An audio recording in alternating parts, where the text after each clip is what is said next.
چوتھی صفت الذین یقیمون الصلاۃ، مومن بندے تو وہ ہیں جو نماز قائم کرتے ہیں، نماز پڑھنے کا نام نہیں لیا، نماز قائم کرتے ہیں۔ ابھی ایک جگہ آپ کے جھارکھنڈ میں پروگرام تھا، پروگرام کے پہلے ایک صاحب میرے پاس آئے، کہنے لگے شیخ صاحب آپ کس پر تقریر کریں گے؟ میں نے بتایا میں اس ٹاپک پر تقریر کروں گا۔ بولے شیخ صاحب یہاں بہت سارے لوگ سٹا کھیلتے ہیں، جوا کھیلتے ہیں اور نماز بھی پڑھتے ہیں، حرام کمائی بھی کھاتے ہیں اور نماز بھی پڑھتے ہیں، ذرا آپ ان کے اوپر بھی تھوڑا تقریر کیجئے گا۔ تو بھائی میں اس پر تقریر کیا کروں؟ اگر کوئی نماز پڑھ رہا ہے اور ساتھ میں حرام کام بھی کر رہا ہے، اس کا مطلب یہ ہوا کہ اس کی نماز اللہ تعالیٰ کیا قبول نہیں ہو رہی ہے۔ اس لیے کہ جو نماز صحیح طریقے سے پڑھے گا اس کی نماز اس کو برائی اور بے حیائی کے کاموں سے روکے گی۔ اللہ نے 21ویں پارے کی پہلی آیت میں کیا فرمایا؟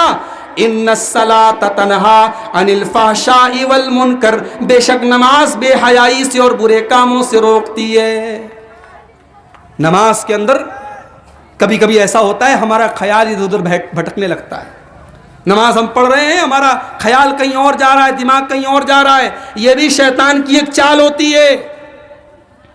حضرت عائشہ رضی اللہ تعالیٰ عنہ نے اللہ کے نبی سے سوال کیا، بخاری کی روایت ہے، اے اللہ کے نبی کبھی کبھی ایسا ہوتا ہے کہ نماز میں خیال ادھر ادھر جانے لگتا ہے، اے اللہ کے نبی ایسا کیوں ہوتا ہے؟ اللہ کے نبی نے فرمایا هو اختلاس یختلسہ الشیطان من صلاۃ العبد، اے عائشہ شیطان چوری کرتا ہے، بندے کی نماز پر ڈاکہ ڈالتا ہے اور شیطان بندے کی نماز کو خراب کرتا ہے۔ ایک صحابی حضرت عثمان بن ابی العاص اللہ کے رسول کے پاس آئے اور کہنے لگے اللہ کے نبی ان الشیطان قد حال بینی و بین صلاتی، شیطان آ کر کے میری نماز کو خراب کرنے لگتا ہے، میں نماز میں بھولنے لگتا ہوں، کنفیوز ہو جاتا ہوں، میری نماز میں خلط ملط ہونے لگتا ہے۔ اللہ کے نبی نے فرمایا ذاک شیطان یقال له خنزب، اے عثمان اس شیطان کا نام خنزب ہے۔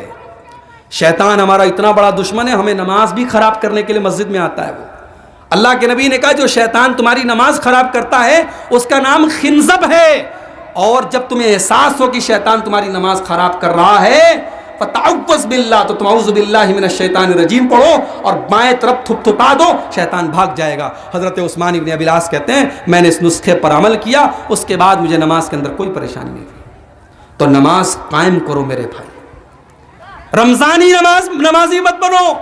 رمضان آیا تو مسجدیں بھر گئیں، رمضان ختم تو مسجدیں خالی۔ رمضانی نہیں ربانی مسلمان بنو، نماز قائم کرنے والے بنو۔ سال کے 360 دن پانچوں ٹائم کی نماز ہمارے اوپر فرض ہے، نماز کسی حال میں معاف نہیں ہے۔ اگر آپ کو نیند آ گئی فجر میں آپ نہیں اٹھ پائے، اگر آپ کو نیند آ گئی آپ عصر کی نماز میں نہیں اٹھ پائے، اللہ کے نبی کہتے ہیں جب بندہ سو جائے اور نماز چھوٹ جائے، جیسے اس کی نیند کو لے وہ فوراً نماز پڑھ لے۔ بندہ اگر نماز پڑھنا بھول جائے، جیسے ہی یاد آئے فوراً نماز پڑھ لے۔ میرے پیارے بھائیوں، آپ سفر کی حالت میں تب بھی آپ کو نماز پڑھنی ہے۔ آپ کے پاس پانی نہیں ہے، تیمم کر کے آپ کو نماز پڑھنا ہے۔ آپ ٹرین کے اندر جا رہے ہیں، آپ کو پتہ نہیں قبلہ کدھر ہے، تب بھی آپ کو نماز پڑھنا ہے۔ نماز کسی حال میں معاف نہیں ہے۔ جنگ کے میدان میں بھی نماز کا حکم دیا گیا۔ اللہ کے نبی اپنے صحابہ کے ساتھ جا رہے تھے، عصر کی نماز کا ٹائم تھا، اللہ کے نبی نماز پڑھنے جانے والے، دشمنوں کو پتہ چلا، دشمنوں نے آپس میں میٹنگ کی، یہ عصر کی نماز کا ٹائم ہے، یہ مسلمانوں کو سب سے پیاری نماز ہے، یہ جان سے بھی زیادہ پیاری نماز ہے، مسلمان عصر کی نماز میں کبھی تاخیر نہیں کرتے ہیں، بڑا اچھا موقع ہے، چلو ان کے اوپر حملہ کر دیتے ہیں۔ حضرت جبریل نے آ کر کے بتایا اللہ کے نبی کو، اللہ کے نبی نے صحابہ سے کہا ہم نماز ضرور پڑھیں گے، مگر آدھے لوگ نماز پڑھیں گے اور آدھے لوگ ہتھیار لے کر کے کھڑے رہیں گے تاکہ دشمن کے حملے سے اپنا بچاؤ کر سکیں۔ دشمن سے حملے سے بچنے کا انتظام کیا گیا، مگر نماز کو نہیں چھوڑا گیا۔ میرے بھائیو الذین یقیمون الصلاۃ، مومن وہ ہے جو نماز قائم کرتے ہیں۔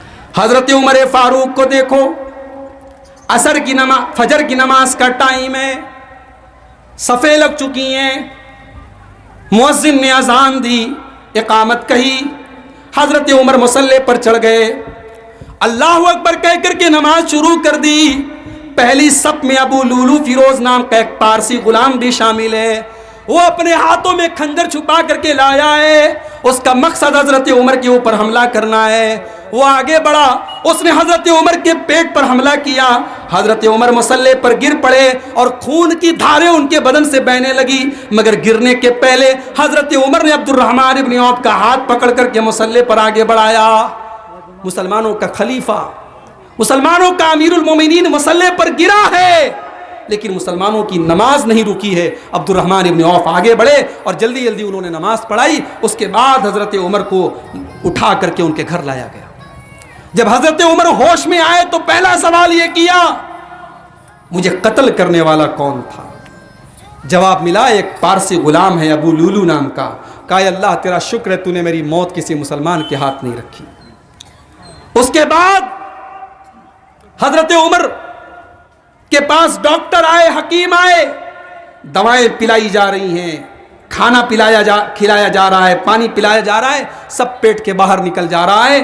ڈاکٹروں نے، حکیموں نے کہہ دیا اب حضرت عمر بچ نہیں سکتے، اب آخری ٹائم آ گیا۔ حضرت عمر کے چہرے پر گھبراہٹ ہے۔ ایک نوجوان آیا، اس نے کہا اے امیر المومنین، آپ اتنے گھبرائے ہوئے کیوں لگ رہے ہیں؟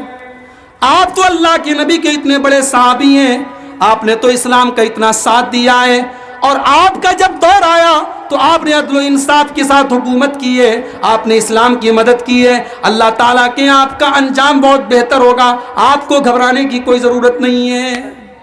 اب ذرا غور کرنا حضرت عمر نے کیا جواب دیا تھا۔ آج تو ہم لوگ تھوڑا سا کوئی نیکی کا کام کر لیں، تھوڑا کسی مسجد میں 100 روپیہ چندہ دے دیں، ہم سمجھتے جنت میں ہم نے اپنا نام لکھوا لیا۔ حضرت عمر جنہوں نے نبی کی زبان سے کئی بار جنت کی بشارت سنی ہے، جب نوجوان نے آپ کی تعریف کی تو حضرت عمر نے کہا نہیں، لَوَدِدْتُ أَنَّ لِي كَفَافًا لَا لِي وَلَا عَلَيَّ۔ اے نوجوان، اے میرے بھتیجے، تو میری نیکیوں کی تعریف کر رہا ہے، تو میری تعریف کر رہا ہے۔ ارے عمر تو یہ چاہتا ہے کہ اللہ کے یہاں میرا معاملہ برابر برابر پر چھوٹ جائے، میری نیکیوں اور میرے گناہ برابر برابر بھی ہو جائیں تب بھی مجھے منظور ہے، میری نیکیوں اور میرے گناہ برابر ہو جائیں تب بھی مجھے کوئی اعتراض نہیں ہے۔ اس کے بعد جب وہ نوجوان جانے لگا، حضرت عمر نے دیکھا اس کا پائجامہ ٹخنے کے نیچے لٹک رہا ہے، ٹخنے کے نیچے پائجامہ لٹک رہا ہے۔ حضرت عمر نے بلایا ادھر آؤ، اپنا کپڑا ٹخنے کے اوپر کر لو، فَإِنَّهُ أَتْقَى لِرَبِّكَ وَأَنْقَى لِثَوْبِكَ۔ اے بھتیجے اپنا کپڑا اوپر کر لے، یہ تیرے رب کے تقوی کا تقاضا یہی ہے اور تیرے کپڑے کی صفائی کا تقاضا یہی ہے۔ پتہ یہ چلا کہ صحابہ اتنے نازک موقع پر بھی اگر سنت کے خلاف کوئی چیز دیکھتے تھے تو فوراً ٹوکتے تھے۔ صحابہ یہ نہیں سوچتے تھے ہے تو پیجامے کا مسئلہ، ہے تو کپڑے کا مسئلہ، چھوٹا موٹا مسئلہ ہے، نہیں، صحابہ کے لیے ہر سنت امپورٹنٹ تھی۔ اگر سنت کی خلاف ورزی دیکھتے تھے فوراً روکتے تھے۔